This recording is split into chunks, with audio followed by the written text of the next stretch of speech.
They can, they have to try sometimes because they're out there to remedy violations of the laws and the Constitution. But at the end of the day, the courts you can't have 600 plus federal judges trying to run the federal government through litigation when the president is just refusing to do his job, and not only refusing to do his job, basically saying F you to the duties that I have.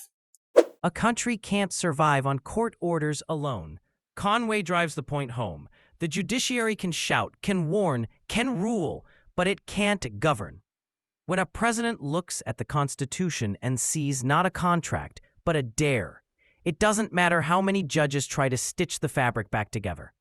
If leadership is AWOL, justice becomes a fire alarm ringing in an empty building. Attacks at the Trump administration, at the president, at me, at others in our administration for saying the obvious.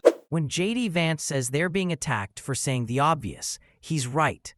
If by obvious you mean obvious gaslighting, Conway would tell you defending lawlessness by branding it common sense doesn't make it noble, it makes it Orwellian. In Trump's orbit, reality isn't a set of facts. It's a loyalty test, and flunking means remembering what the truth actually is. Okay. But it's not just Tim, George. It's a hell of a lot of people out there who've gotten sucked up into this thing and that are perpetuating I agree with that brand. I'm talking about in his mind. Okay. None of us matter. Those people don't matter. They're not real people. He doesn't care what happens to them. Mm-hmm. If they show him adulation and they do what his bidding, that's good. If they don't do his bidding, he will destroy them. He will discard them. None of us, in his mind, okay, he's someone, as a man with no empathy, a man with no conscience. It's just him. In Trump's world, loyalty isn't rewarded. It's rented. Conway cuts deeper. If you praise him, you exist. If you hesitate, you vanish. Empathy doesn't live here. Neither does conscience. Trump's America isn't a nation. It's a mirror. And if you ever stop reflecting him back to himself, he shatters you without a second thought. And, J.D. Vance is an embarrassment to the law school that I attended. But the fact of the matter is he's telling us something that we should have already known. And last week I said it. They are not going to obey court orders. They have decided that they are going to push the boundaries on executive power by basically infringing on the Article 1 power of Congress. It's not a revelation when the arsonist says he's bringing matches. Conway lays it bare. J.D. Vance isn't warning America. He's confessing for it. Trump's camp has no interest in law, only leverage. Ignoring court orders isn't strategy. It's sedition in a suit.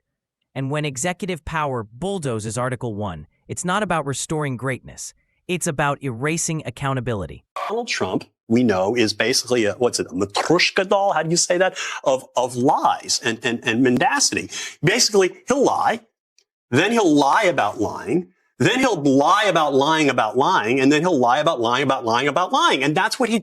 Trump isn't just a liar. He's a Matryoshka doll where every layer reveals another lie, slightly smaller, but just as hollow.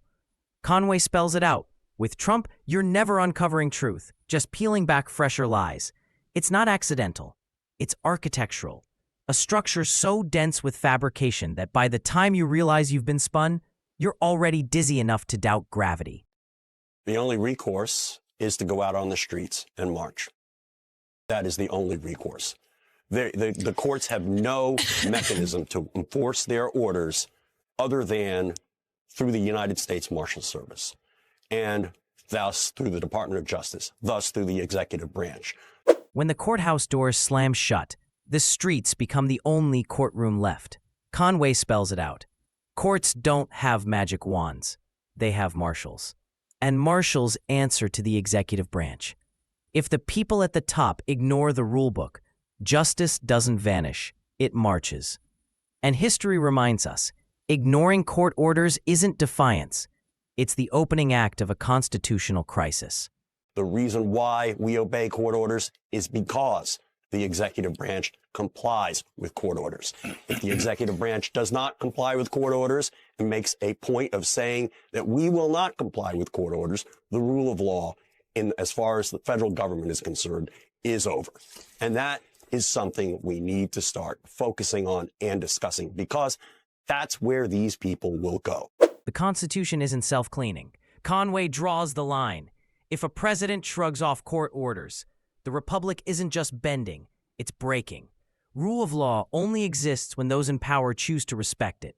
And when they don't, flags and slogans won't save us. Only vigilance and action will. Trump isn't hinting at where he might go. He's showing us exactly where he's headed and dragging the country along for the ride. There is no logical stopping point for them. And this is, the only recourse will be for people to get out and say, we want the rule of law. We want a government that obeys the law. And that's going to require people to go out on the streets, because there is no other role. When a government stops respecting laws, it doesn't slow down. It accelerates. Conway signals the emergency. There's no invisible line where power-hungry leaders simply pause and rethink. They don't stop until they're stopped.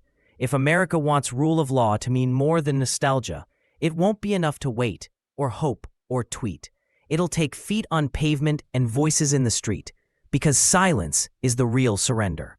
You went to law school, the same law school as J.D. Vance. What do you think he learned there that prepped him for what happened last night? Yale law may teach the law, but it can't teach character. Conway faces the uncomfortable irony. Sharing a diploma doesn't mean sharing principles. Legal education can sharpen your mind or just give sharper tools to bad intentions. And when ambition outruns integrity, no Ivy League pedigree can polish what's fundamentally corroded. I think that what he might have gotten out of Yale Law School would be just sort of trying to be ethereal. I think that's what a lot of people get out of Yale Law School. It's an odd place to go to law school, because a lot of people end up not being lawyers, and they end up just doing something else, and they end up not really focusing on the law very much. But if you want to learn law, you can actually learn it there, because there's just a thing. And I don't think there's enough practical advocacy training there, or maybe, again, it's been 40 years since Yale can teach you the mechanics of the law, but it can't guarantee you'll respect it. Conway dissects the truth. An elite education often turns into an exercise in ambition, not accountability. At Yale, you can choose to study law or study how to dance around it. J.D. Vance seems to have majored in the latter. Prestige without principle isn't education. It's camouflage. He can't help himself but emotionally react to things. But one of the things that he's a narcissistic sociopath. That's the thing everyone has to kind of get used to. It's the reason why you cannot normalize him. You cannot treat him like a normal human being, because he's not. The danger isn't that Trump is unpredictable. It's that he's reliably reckless. Conway drives it home.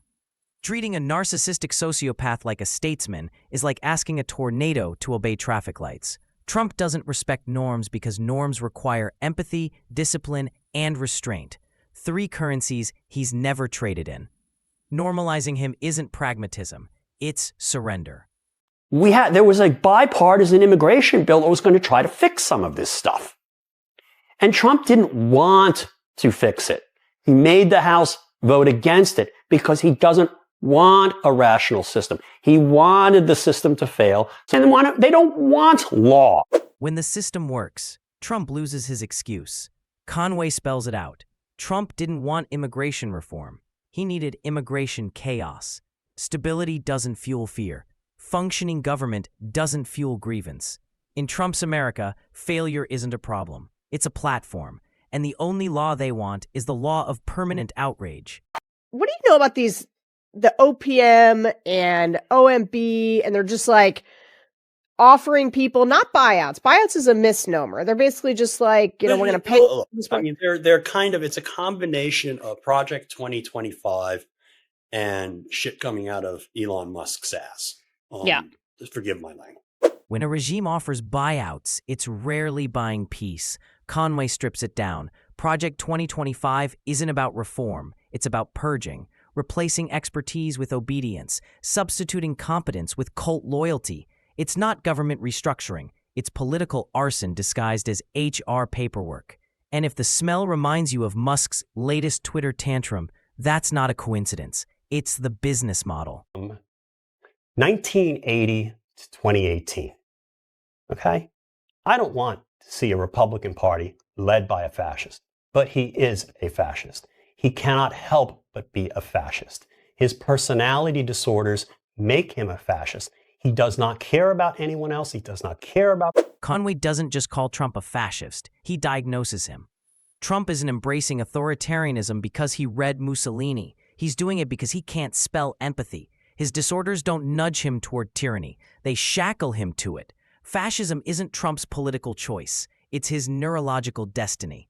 And anyone still hoping he might outgrow it is mistaking a wildfire for a candle. Far along there, and then I just started having this queasy feeling like I don't really want to work in this administration, because I was just watching the shit show that was going on with the Russia thing, with the firing of Comey, and the guy. It's just like the administration shrugged. You don't board a ship after you smell the smoke. Conway's queasy feeling wasn't politics. It was survival instinct. Watching the Russia scandal unfold, Comey get axed, and the walls start buckling wasn't a bad week. It was a flashing neon sign. Abandon integrity, all ye who enter here. Sometimes the bravest move isn't walking into power. It's walking away from disaster.